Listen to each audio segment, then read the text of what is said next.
Hello dear students, my name is Anil Kumar Srivastav.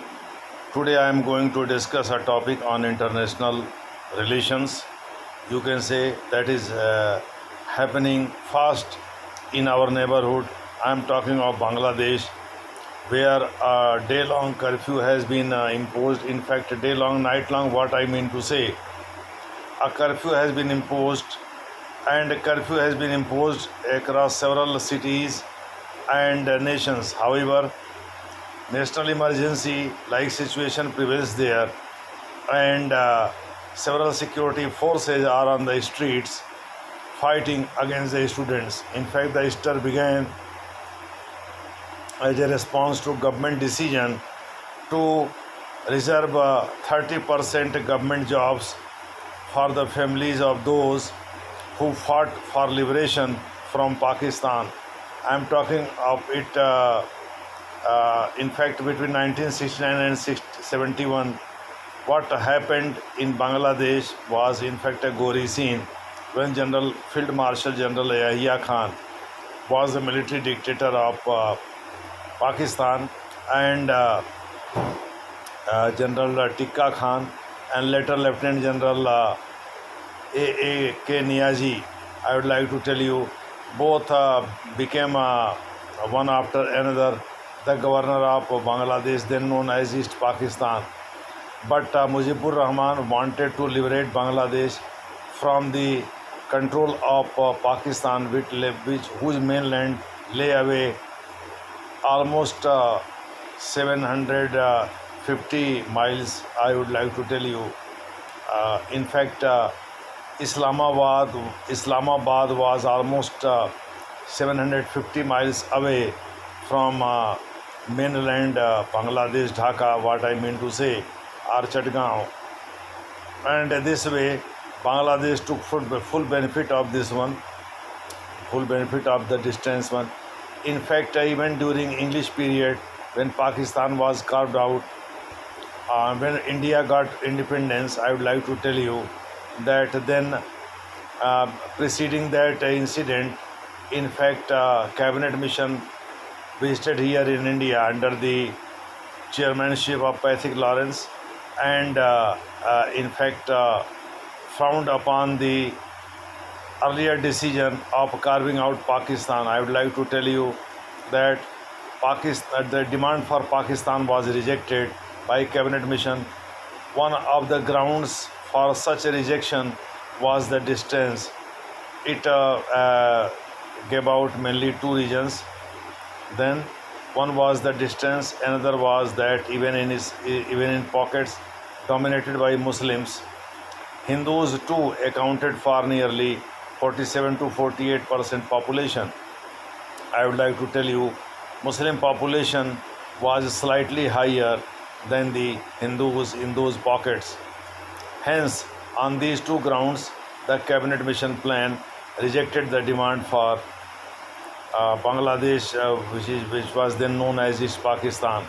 However, under Mountbatten Plan of June 3, 1947, Pakistan was finally carved out of the mainland Indian territory, what I mean to say, and East Pakistan was also carved out after voting took place separately and together.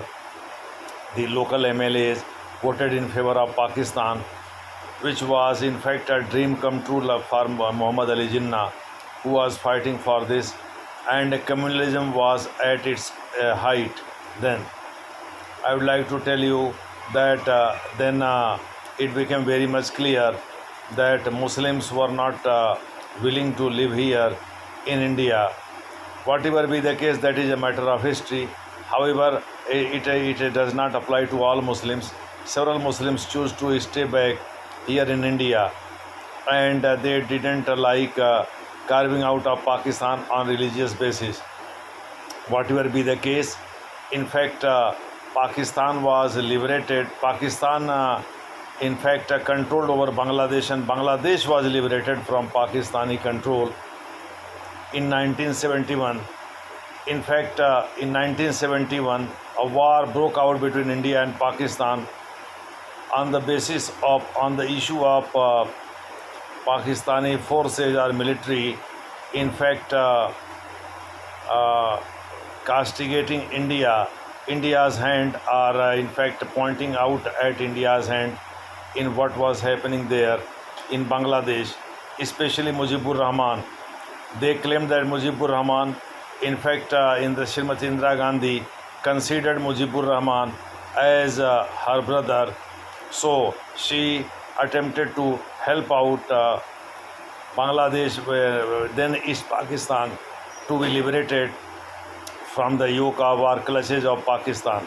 I would like to tell you, A.A.K. Niazi was then the governor of East Pakistan, that is Bangladesh.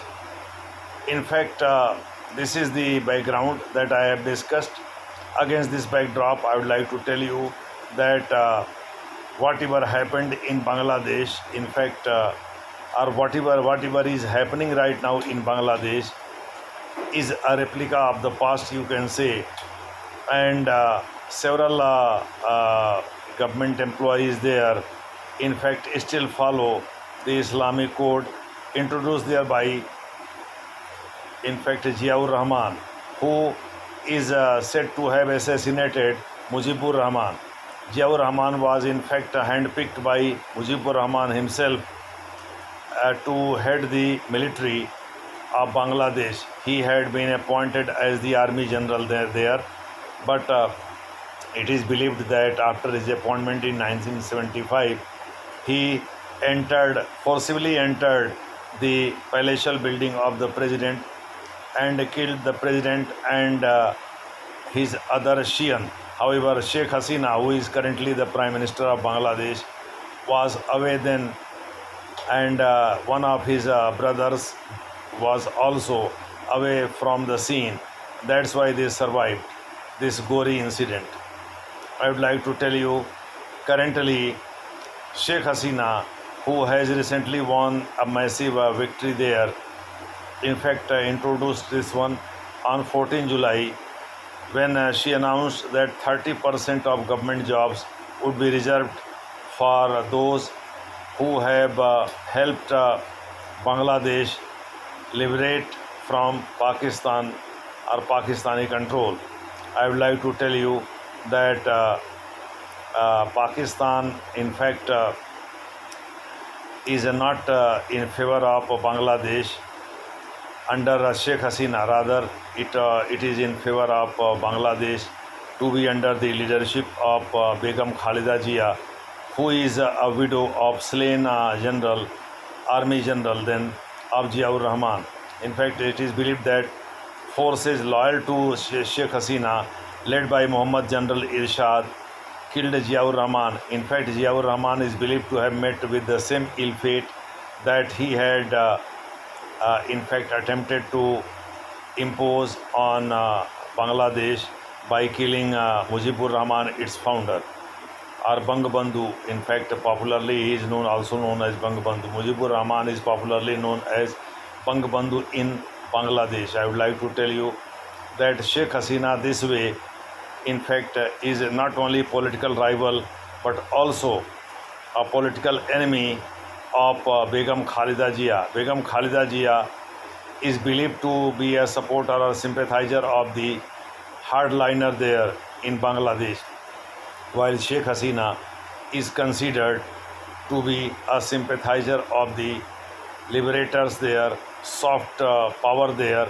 and accordingly she has had very good relation with India as well. So whenever she comes to power, India heaves a sigh of relief, while BNP leader Begum Khalida Zia, whenever she comes to power, India spends a sleepless night. I would like to tell you, it was during the reign of Atal Bihari Vajpayee that Begum Khalida Zia was the Prime Minister of Bangladesh, and during her reign, Bangladeshi Rangers killed almost 16 or 17 Indian BSF Jawans in cold blood. But due to the political sagacity of Atal Bihari Vajpayee, a war could not happen between India and Bangladesh, which Pakistan wanted.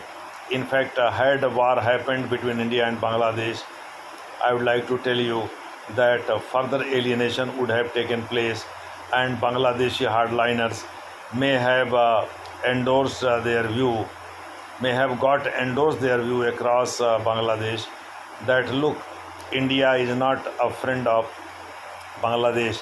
Rather, the charge that is leveled against India, that is plays a big brotherly role in the Indian subcontinent. Big brother, small neighbor syndrome is there, I would like to tell you. So India is playing like that one. So they may have further tilted towards Pakistan, and this way India may have faced two front cross infiltration, and perhaps found it difficult to control them. I would like to tell you that this way, in fact, Bangladeshi were glued to India's diplomatic policy. Recently, when even today, I would like to tell you, Kirtiwardhan Singh, who is the state-ranked Minister of External Affairs Ministry, has said, though we don't want to make any comment on the internal matters of Bangladesh, but we are certainly worried about the lives of the Indians. It is believed that nearly 4,000 or more than 4,000 students are stranded there in Bangladesh. So, External Affairs Ministry and its minister, Mr. Jaishankar, wants to S. Jaishankar wants to, in fact, get them back to their country, and for this, he has opened several entry points along the border of Bangladesh and India, especially in Assam, like where, in fact, Sylhet has been opened as one of the points to enter into India through ports, and several other points had also been opened where Bangladeshi Indians living in Bangladesh, what I mean to say, could travel back to India through flights and through other means. I would like to tell you that India has very good relation with Bangladesh. Hence, India can't alienate Bangladesh by playing anything which is contrary to the policy of the government there. Sheikh Hasina otherwise is very much enamored of India, and she believes that it was due to India that East Pakistan could become Bangladesh. I would like to tell you, she still nurses very good or fond memories for her father, and accordingly she accords highest of respects to India, because it is believed that it was India which liberated East Pakistan from the clutches of Pakistan and helped East Pakistanis in fact become Bangladeshis. Whatever be the case, in fact, I would like to tell you here that Bangladesh is now reeling under curfew, and security forces are on the streets. They are clashing with the students there. In fact, students don't want this to happen. They want a merit system, and hence they are against any such quota, and they don't want the introduction of quota, and that to up to 30%. In fact, Bangladesh is also a poor country. In fact, not developing, you can say it is underdeveloped country, and their government job matters most. That's why majority of students, especially university students who are opposing this order of the government, in fact, believe that government jobs still give them a hope of survival in a country otherwise unstable. I would like to tell you that this way things are unfolding in our neighborhood, and India's response is very measured one, and it is related mainly to the rescue of the Indians stranded there. Thank you for watching this.